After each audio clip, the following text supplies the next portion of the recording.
So আমরা এখন নেপালে।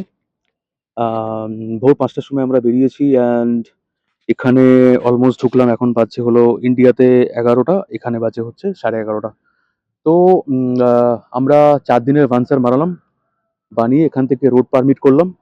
রোড পারমিট আর ভানসার মিলিয়ে আমাদের ৪০০, ৪০০, ৪০০, ২০০, ৬০০ টাকা করে পার হেড লাগলো। আমাদের ডেস্টিনেশন আজকে হচ্ছে ইলাম হয়ে, টার্গেট তো ফালুট হয়ে সান্দাকফু। আমরা বেসিক্যালি মানেভাঞ্জন ওয়েটা দিয়ে সান্দাকফু যাবো না, বিকজ ওটা ট্রেকিং রুট আর ল্যান্ড রোভারের রুট। তো যারা ট্রেকিং বা ল্যান্ড রোভারে করে যায় তাদের জন্য মানেভাঞ্জন রুট ঠিক আছে, কিন্তু যারা বাইক নিয়ে যায় বা প্রাইভেট ভেহিকেলে যায় তাদের জন্য কিন্তু এটা লাগবে, আহ, নেপাল দিয়ে যেতে হবে, ইলাম হয়ে নেপাল। আম, মানে কান্যাম শ্রীঅন্তুর ভিডিও বেসিক্যালি আমার আগের ব্লগে আছে। আমি স্পেসিফিক্যালি কান্নাম এবং শ্রীঅন্তু ভিজিট করেছিলাম এবং আমি সেই ভিডিওটা লিঙ্কটা এখানে পোস্ট করব। ওকে, সো লেটস সি। তো বাকি রাস্তাটা তো দেখে নেওয়াই যাবে কিরকম কি, ওই ভিডিওটা তোমরা দেখে নিও। আর বাকি যেখান থেকে আগের বারে কভার হয়নি আমরা সেখান থেকে কভার করে পুরো সান্দাকফুর এক্সপিডিশন, যেটা হচ্ছে ফালুট টপ ক্রস করে সান্দাকফু, দেন ওয়েস্ট বেঙ্গল দিয়ে রিটার্ন, এরকমটাই আমরা চিন্তা ভাবনা করেছি।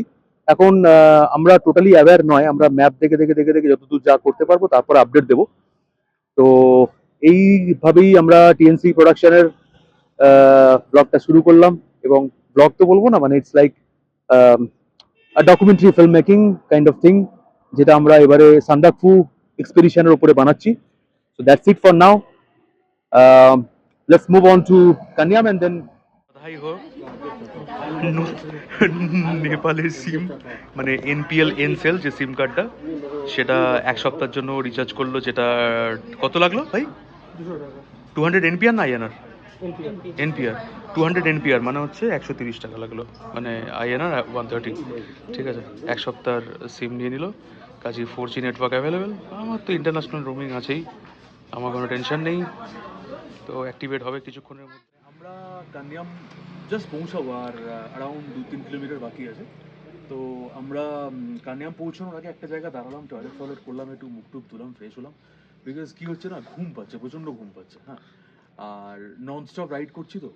এবারে বিষয়টা হচ্ছে যে আগেন আমি যেটা ওই ইমিগ্রেশন করার পরে যে ধরনের প্ল্যান প্রোগ্রামগুলো আমি বললাম, তো সেইটাই হচ্ছে আমি আবার রিপিট করছি যে আমি কান্যামের যে ভিডিওটা আছে সেটা আমার ডিসক্রিপশানে থাকবে। ঠিক আছে, আমরা লাস্ট ইয়ার কান্যাম এবং শ্রীগন্তু জার্নি করেছিলাম, অ্যান্ড আমাদের খুব দুর্দান্ত এক্সপিরিয়েন্স হয়েছিল, খুব ঠান্ডা ছিল। নেপালের শ্রীগন্তু এবং কান্যাম যেতে গেলে যেটা পানি ট্যাঙ্কি কাগারভিটা থেকে ইমিগ্রেশন পাস রেডি করে 2 দিনের জন্য কত খরচা, 3 দিনের জন্য কত খরচা, বাইকের কি লাগবে, এক্সেট্রা এক্সেট্রা, এটা নিয়ে একটা ডিটেল ভিডিও আছে। ঠিক আছে, একদম স্পেসিফিক আমরা ওটা গেছিলাম। তো হঠাৎ করে আমরা জাস্ট মানে 5 মিনিটে ডিসাইডেড যে let's ride the extreme terrain. So মানে আমরা অ্যাওয়্যারই না যে মানে আমরা কোথা থেকে যাব। ঠিক আছে, তো ম্যাপ দেখছিলাম, ম্যাপে আমরা মোটামুটি বুঝলাম যে মানেভাঞ্জন দিয়ে অ্যালাউ না। অবভিয়াসলি গুগল সার্চ করতে আমাদের রেসপন্সগুলো পাওয়া গেছে যে মানেভাঞ্জন থেকে বাইক অ্যালাউ না, ওখানে ল্যান্ড রোভারে করেই যেতে হবে। So we have chosen the Nepal side. তো আজকে আমাদের ডেস্টিনেশন ইলাম, কান্যামের পরে হচ্ছে ইলাম। ইলামে আমরা থাকবো আজকে, নাইট স্টে করবো। ইলাম নাইট স্টে করে তারপরে আমরা কালকে দেখি কত দূর কি যাওয়া যায়। বেসিক্যালি আমাদের যেতে হবে হচ্ছে মাইখোলা ক্রস করে আভে ভঞ্জাং এরকম একটা কিছু একটা নাম, সেই জায়গা থেকে তারপরে ফালুট। তো কালকে রাইডটা একটু এক্সট্রিম হবে বলে মনে হয়।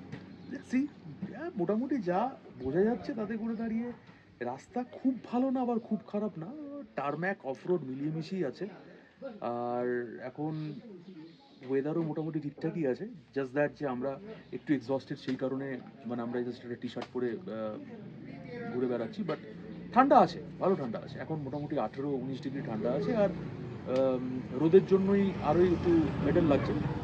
So this is it for now.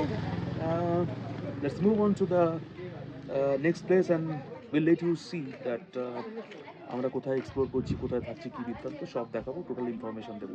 Okay, so এই সার্কিটটা it would be very exciting for us and you guys. তো যেটা আমরা ক্রস করলাম সেটা হচ্ছে কান্যাম ক্রস করে হচ্ছে সোজা ফিক্কিল বাজার, ফিক্কিল বাজার ক্রস করে হলো আম,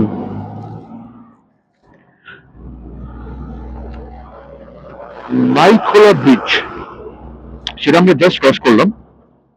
তো এখান থেকে আবার ব্লগটা আমার কন্টিনিউ করতে হচ্ছে, বিকজ এই রাস্তাগুলো আমি আগে আসিনি, ফার্স্ট টাইম আসছি। মাইক্রো ব্রিজ অব্দি যদিও আগে আমি এসেছি, ওই যে দেখা যাচ্ছে। তো এটা আহ, এই রাস্তাটা ফার্স্ট টাইম আসছি। এই ঘাসটা বেসিকলি একটা অফরোড এর মধ্যে পড়েছিল এবং তার কারণে সিচুয়েশন খুব খারাপ হয়ে গেছিল। হোক, আস্তে আস্তে আস্তে আস্তে আমরা রাস্তা দিয়ে কথা বলে আসলাম। মাইক্রোলা ব্রিজ থেকে শুরু করে রাস্তাগুলো এইরকমই আছে, হ্যাঁ, কিছুটা অফরোড, কিছুটা টার্মেট, কিছুটা ক্লিন রোডস। তো এভাবেই আছে, বিকজ রাস্তা কাজ হচ্ছে, রাস্তা চওড়া করা হচ্ছে, সেই কারণে এরকম একটা এ। তো ঠিক আছে, আস্তে আস্তে চালাবি। ইলাম জায়গাটা নেপালের এরকম একটা জায়গা। রকি কেমন লাগছে বলো ইলাম? এক্সপ্লোর করলে বোঝা যাবে, আপাতত দেখে তো ভালোই লাগছে। দারুণ লাগছে। This all of the riders who came across ইলাম বাজার। তো আমরা এখানে লাঞ্চের জাস্ট অর্ডার দিলাম, ডিম ভাতের মিল আমরা খাবো। বেসিক্যালি আমরা ডিম ভাতের মিল খাবো, সেটাই অর্ডার দিয়ে। তো 15 মিনিট যেহেতু লাগবে, মিলের অর্ডারটা দিলাম দিয়ে আমরা একটু লোকাল জায়গাগুলো এক্সপ্লোর করছি। ঠিক আছে, অটো যাচ্ছে, এটা আমরা দেখছি যে অটো যাচ্ছে, অটো টারা টারা। পৌঁছে গেলাম খাওয়া দাওয়া করে জাস্ট পাশেই একটুখানি যেখানে খেলাম সেখান থেকে 1 কিলোমিটারের মধ্যে একটু আউটস্কার্টস ভিলেজ এরিয়া টাইপ, সেখানে আমরা রয়েছি। হচ্ছে এরকম টাইপের একটা রুম, ঠিক আছে, নট ব্যাড, খুব কোজি রুম। মশারিটা খুব ইন্টারেস্টিং। ভাই তাহলে এখানে আমাদের রুম কস্ট কত হলো? এনপিসি অনুযায়ী 800 টাকা, এনপিসি 800 টাকা, মানে 500 টাকা টেকনিক্যালি। মানে আমাদের ইন্ডিয়ান মানিতে 500 টাকা, মানে আমার তোমার পার হেড 250 টাকা করে খরচা। রাইট। গ্রেট। তো এরকম একটা আমরা হোমস্টে পেলাম। তো তাশি ডেলেল হোমস্টে, হ্যাঁ না? হ্যাঁ, ঠিকই আছে, দ্যাটস ওকে। আমরা ফ্রেশ ট্রেশ হয়ে রেস্ট করছি এখন, চাটা খাবো, দেন 7:30টার মধ্যে ডিনার করে নিতে হবে, বিকজ 8টা ম্যাক্সিমাম, তারপরে ওরা সব কিছু গুটিয়ে কাটিয়ে 9টার সময় ঘুমিয়ে পড়ে, দ্যাটস দ্য থিং। তো আমাদেরকে এটাই মেনটেন করতে হবে। তবে এখানে মশা নেই, তবে মাছি দেখতে পাচ্ছি আছে, মশারির মধ্যে মাছি। Anyways, okay, so good night, see you on the Stage 2, the Indo-Nepal ride, and I mean Sandakpur ride, okay? See you on the next vlog. Good night, cheers.